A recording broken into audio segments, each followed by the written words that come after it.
Hey there, fellow artists!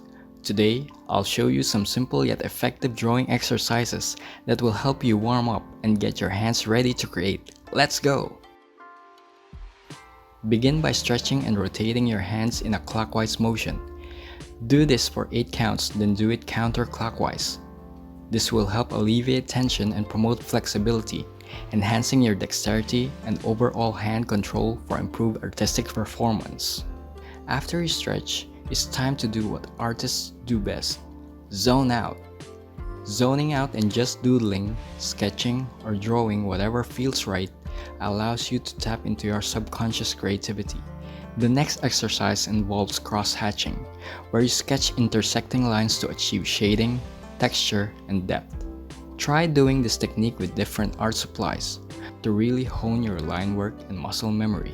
In our next exercise, we will draw a subject without lifting the pen from the paper, creating a fluid and uninterrupted line. This continuous drawing motion will help improve your hand-eye coordination and observation skills. Up from some shading techniques, we will now practice creating value scales. This is an important exercise that helps you understand the play of light and shadow.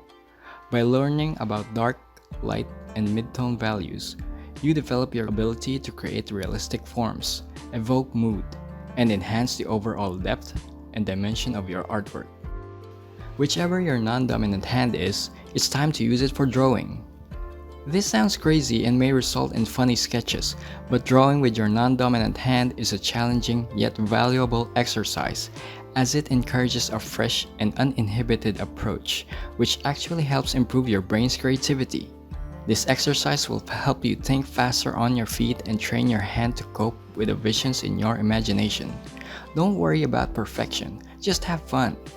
This will enhance your control and versatility when handling your pen, letting you create a range of lines that you can use to convey texture, form, and mood in your drawings.